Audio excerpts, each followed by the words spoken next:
يا نفس إن لم تظفري. Allah subhanahu wa ta'ala, the Lord of the worlds, is great. Rabb al-Alameen, my brothers and my sisters, is Al-Azim, Al-Jabbar, Al-Raqib, Al-Shakur, Al-Halim, Al-Wadud. Allah subhanahu wa ta'ala is perfect.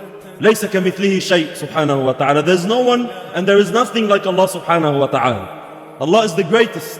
Allah subhanahu wa ta'ala has the best attributes and the best quality. له صفات الكمال. Every perfection is in Allah subhanahu wa ta'ala.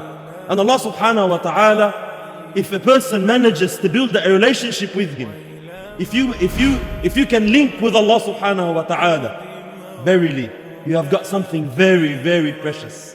If we manage to make our hearts know Allah and realize who Allah subhanahu wa ta'ala really is, then really you have achieved something that the heavens and the earth and all what they contain can never ever be equivalent to. My brothers and my sisters, the purpose of our life, the purpose of the 60, 70 years you live in this world is not to accumulate money. It's not to build a high-rise building and compete in them. It is not to buy a nice car, a nice computer, wear a nice watch, or wear nice clothes. We are here to know Allah. We are here to worship Allah. We are here to build iman in our hearts, to build this belief in our hearts, to meet Allah subhanahu wa ta'ala on Judgment Day with hearts that are clean and pure and full of iman and full of trust in Allah subhanahu wa ta'ala. Allah subhanahu wa ta'ala says in the Qur'an, يَوْمَ لَا يَنْفَعُ مَالٌ وَلَا بَنُونَ إِلَّا مَنْ أَتَى اللَّهَ بِقَلْبٍ سَلِيمٍ. My brothers and my sisters, wallahi, we all have to understand. Every one of us has to understand that your salat, your zakat, your hajj, your umrah, your fasting, all these ibadat and all these actions you do, you going to the masjid, coming back from the masjid, studying deen, giving talks, attending talks. The purpose of all of this is to fix this heart. The purpose of all of this is to purify one's heart. For this heart to be a heart that pleases Allah subhanahu wa ta'ala. A heart that knows Allah. Allah is free from anything and anyone. We have to understand. Tonight may seem a bit harsh, but wallahi, I don't intend on being harsh. But we need to understand, because sometimes we need to go back to basics. Does Allah need anyone? No. Does He need anything? No. So Islam is submission completely, fully to who? To Allah and His Prophet. But who is this Allah and why do I have to submit to Him? Who is this Allah? What is this Allah and why do I have to submit to Him? Allah Azza wa Jal is the King, the creator of the heavens and the earths. Allah is the creator of all things, that which you see and that which you don't. He is the one who created all things, the sustainer of all things. He is the all-seeing, the all-hearing, the all-knowing, the all-wise, the all-powerful, the almighty. Who is this Allah? Allah is the creator of the heavens and the earth. Allah is the creator of all things, that which you see and that which you don't. He is the one who created all things, the sustainer of all things. He is the all-seeing, the all-hearing, the all-knowing, the all-wise, the all-powerful, the almighty. Who is this Allah? Allah is the creator of the heavens and the earth. He is the one that knows what you and I don't know. He sees what you and I don't see. He's in control of all things. Nothing escapes Allah. Nothing. He is in complete, full control. Allah doesn't get tired. Allah doesn't get sleepy. Allah doesn't get restless. Allah doesn't get bored. Allah never does Allah not know what to do. He is in complete control.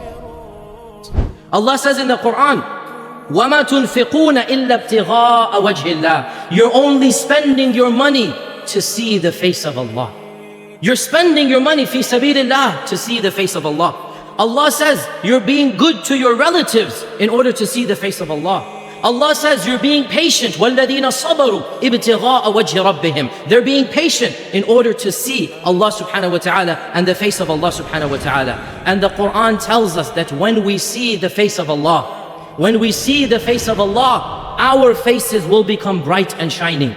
We all know the verse, وُجُوهٌ يَوْمَئِذٍ نَاظِرَةٌ إِلَى رَبِّهَا نَاظِرَةٌ. On that day, faces will be shining bright. نَاظِرَةٌ. They're going to be shining bright. Why? Because they will be looking at their Lord. إِلَى رَبِّهَا نَاظِرَةٌ. إِلَى رَبِّهَا نَاظِرَةٌ. And this shows us that looking at the face of Allah is the greatest blessing given to us. And even this blessing, brothers and sisters, will be given in accordance with our own good deeds. Not everybody will see Allah the same quantity. Everybody in Jannah will see Allah, but not everybody will see Allah to the same level and quantity. And the higher up one goes in Jannah, the more shall be this ziyada. And Allah subhanahu wa ta'ala mentions in many verses in the Qur'an this linkage of good deeds with looking at His face. And that is why the Qur'an describes the face of Allah with beautiful adjectives. We all know Surah Ar-Rahman. What does Allah say about His face? كُلُّ مَنْ عَلَيْهَا فَانٍ. Everyone on this earth will perish. And our previous speakers were talking about the same point. Everyone is going to die. Who shall remain?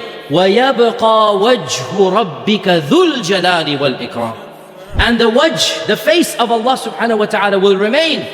And that face has been described as Dhul Jalali wal Ikram. The face has been described as a face of Jalal. And Jalal means magnificence. So blessed is Allah, the best of creators. Then indeed, after all of that, so certainly you shall die. Then indeed, on that day of resurrection, a day about which there is no doubt, you'll come forth and be judged. And He says again to us in the Qur'an, He brings the living out of the dead, and brings the dead out of the living, and brings to life the earth after its lifelessness, and thus will you be brought out from it. And of His signs is that He created you from dust, the dust of the earth. Then suddenly you were human beings, multiplying and dispersed through the earth. And of His signs is that He created you and created for you, for yourselves, mates. And He placed between you, that is, husbands and wives, of affection and mercy. Indeed, in that are signs for people who give thought. And of His signs is the creation of the heavens and the earth, and the diversity of your languages and your colors. Indeed, in that are signs for those who have knowledge.